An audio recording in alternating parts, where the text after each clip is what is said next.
Hey, what's up, everybody? It's Jeff White Fitness Solutions. Thanks for checking out this video today. And today I want to talk about some stories that was discussed on another YouTube channel. It is UK Financial Preparedness. UK Financial Preparedness. I've been following this guy for a while, and he talks about a lot of great topics that are not discussed in mainstream media, kind of like what I do. And he talked about some things that some central banks around the world are doing. Now, the articles may not seem related, but when you connect the dots and look at the big picture, it's all related. And it's something everyone around the world should pay attention to. So I want you to take a look at these articles, and I'll give you my opinion. Then you tell me what you think, because I think this is very important. But like always, please like and subscribe to the channel, and let's talk about this. All right, guys, let's get started. Okay, so the first article I want to show you is from Ethiopia. And you can see the headline: Ethiopia's central bank to make digital ID primary form of identification. And so then it goes on to say Ethiopia's FADA initiative is a pioneering digital identification project designed to establish a universal and personal identifier for accessing a range of public services. In partnership with the World Bank's Identification for Development program, the project aims to issue IDs to both citizens and residents of Ethiopia. And again, it says designed to establish a universal and personal identifier for assessing a range of public services in partnership with the World's Bank Identification for Development program. So that is Ethiopia's central bank. Digital ID for a primary form of education. Okay, so I want you to remember that. Okay, that's Ethiopia's central bank. Okay, let's go to the next one. Okay, so now let's head over to Nigeria. And the Central Bank of Nigeria is to add NFC programmability features to the Inara CBDC. So the article goes on to say the CBDC can now be programmed to be sent in a specific location or on designated items, which could help users have better control over their spending. Most importantly, it would allow public authorities to ensure subsidies are used as intended. So they would be able to use them as intended. I thought that was very interesting. So it is programmable, and they can pretty much dictate how it would be used. The authorities can ensure they are used as intended. Interesting. So that is Nigeria. So let's go on to the next one. Okay, next stop on our world tour is Kuwait. And in Kuwait, they have installed more biometric scanners at malls, as 750,000 persons are now enrolled. So the article says Kuwaiti authorities say they have installed more fingerprint capture machines in commercial malls for the collection of fingerprints of citizens and expatriates as the country progresses with its plan to establish a biometric database to fight criminality and facilitate access to public services. Sounds cool, but the part that gets me is where it says facilitate access to public services. That also means they can deny you access to those public services too. Is that interesting to you? It's interesting to me. So then I looked up the link where it said the plan to establish a biometric database just to see what that article said.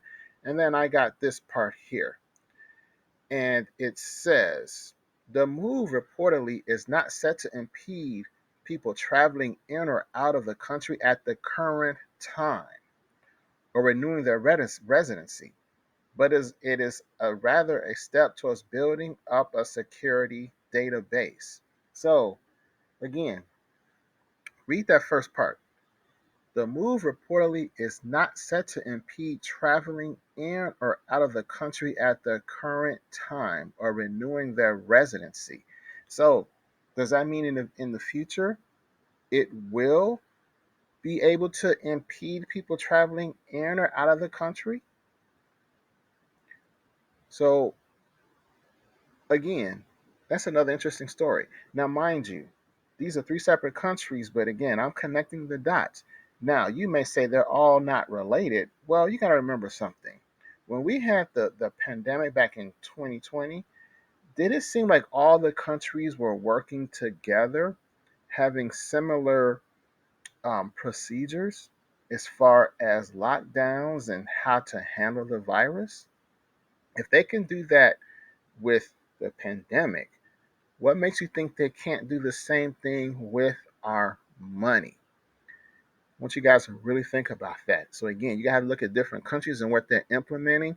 See what they can be doing is implementing certain things in one area and other things in another, but they will all eventually come to the same goal. Just think about it, people. So I look at these three countries, these three stories. They don't seem connected, but the way I see it, they are all pointing in the direction of how China implements things. So, for example, I consider China the blueprint.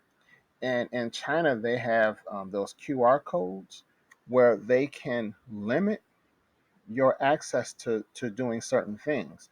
And I have an example of the QR code here. And what it is it's on your phone, and you scan, and you can either get access to certain things, public spaces, or you're denied. It's just that simple. And they have used them for the last couple years, and they really took off during the pandemic back in 2020. And back in last year, they were really used to prevent people from protesting about not being able to get money out of their banks. We had these protesters in China who wanted to go to certain banks and protest, and their QR codes denied them access to public transportation so they could even get to the banks. So, the way I see it, these QR codes, this biometric scanning, these programmable monies by the CBDC, they can all limit your access to doing certain things. And again, as I said a minute ago, each country is doing something a little different, but the end result will still be the same, where they all implement these same policies. So it will be very difficult for you to do almost anything around the world. I think this is very important. We need to be paying very close attention to this story. Okay, so I kind of talked about the IMF in a previous video, but I really want to talk about them again because I think this all ties in. And it says the IMF is working on a global central bank digital currency platform. And they also said, and I have a couple little snippets here, and it says here,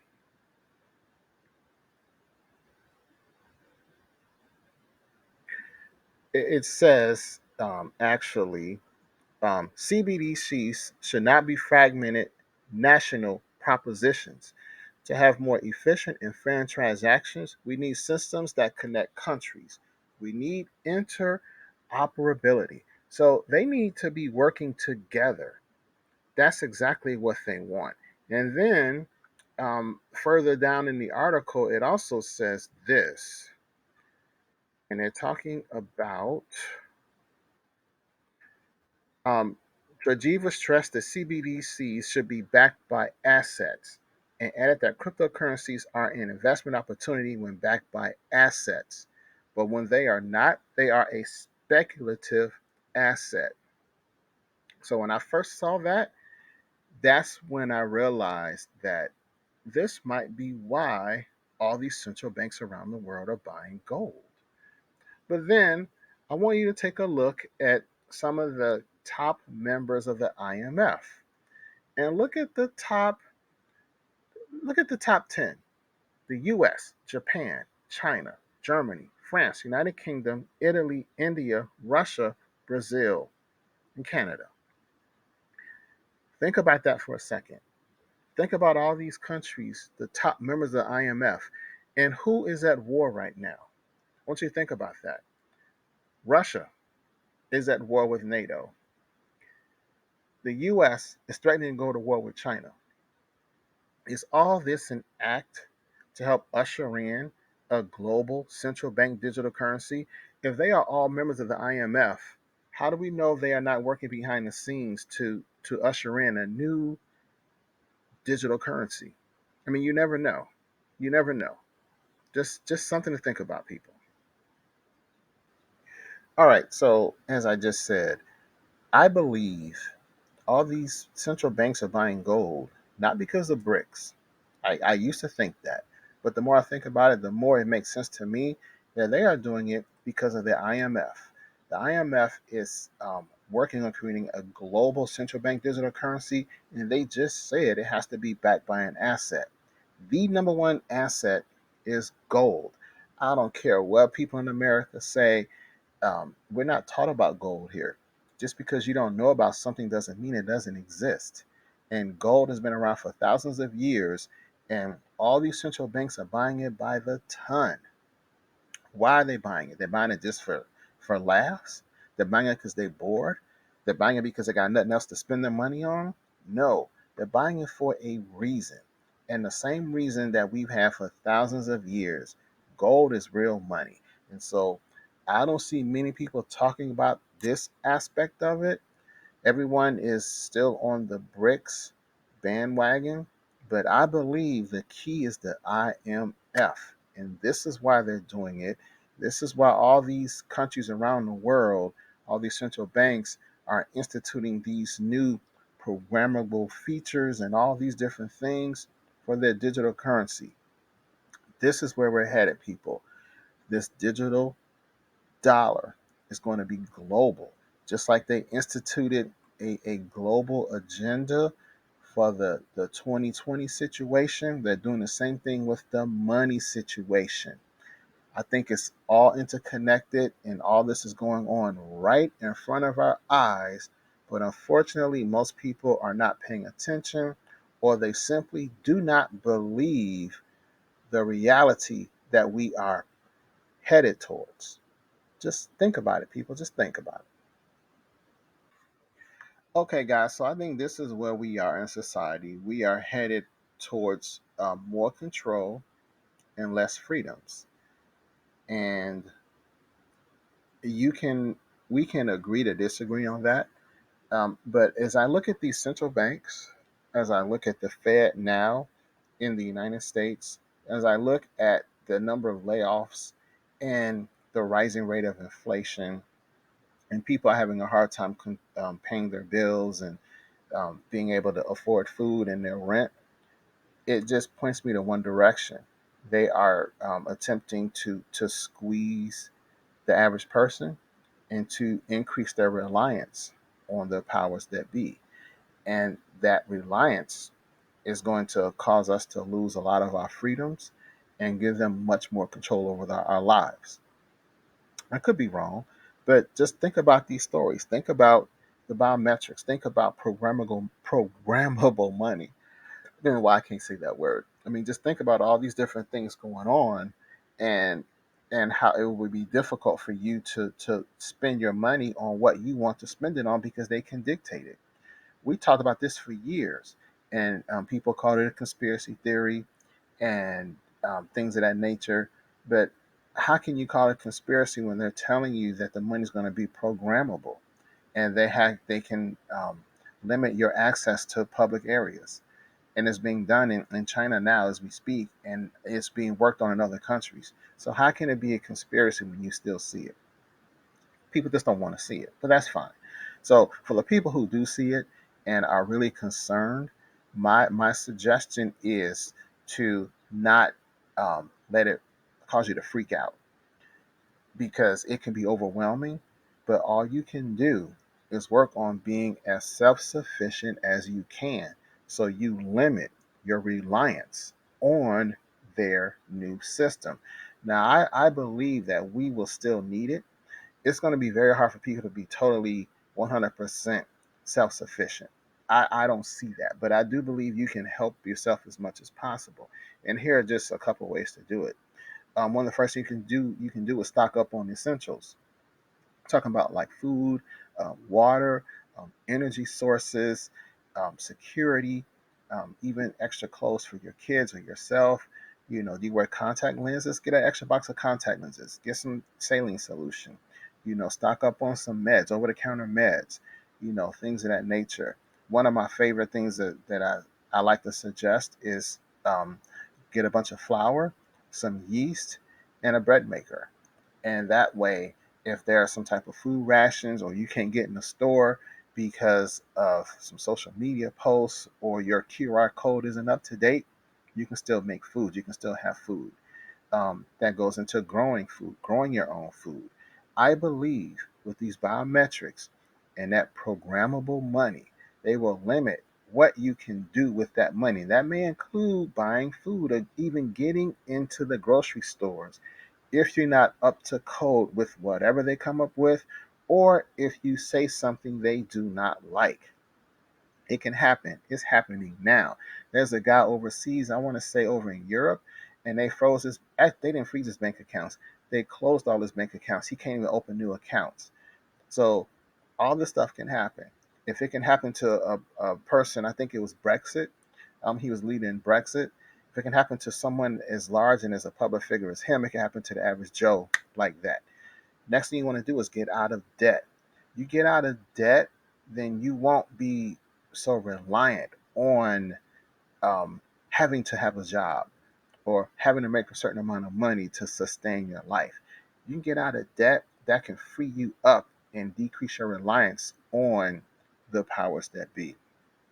And last but certainly not least, you want to buy and accumulate assets that can generate revenue or retain their wealth.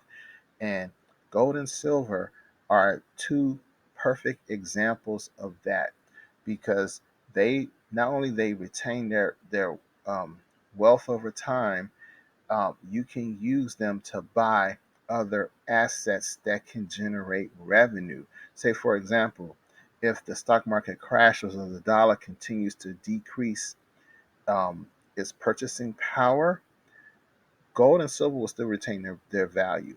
And you can, while some people only have dollars, they will not be able to buy certain things like land or real estate or something like that. But if you have gold and silver, you'll be able to convert it into the currency that you need, or maybe, just maybe, even use it outright and exchange it for that asset. So I'm going to make a video on that where they say you'll own nothing and be happy. But the question is, maybe you won't own anything, but somebody will. And that somebody should be you. And that way to do that is by having real assets like gold and silver. So, anyway, I just wanted to talk about these topics. Thanks again to UK Financial Preparedness for posting these stories. I just wanted to take it a little bit deeper and really talk about it. But there's a lot going on, y'all. It's not talked about in the news, and unfortunately, people who don't think about this or see it, they not trying to hear it. And I learned that this weekend from some people that I know. They were not trying to hear nothing I had to say. So I'm going back to the way I was. I don't talk to people in person about this kind of stuff. I just talk about it online. But anyway, let me know what you guys think. Let's talk about it, y'all, because it's getting serious and it's coming at us whether you like it or not.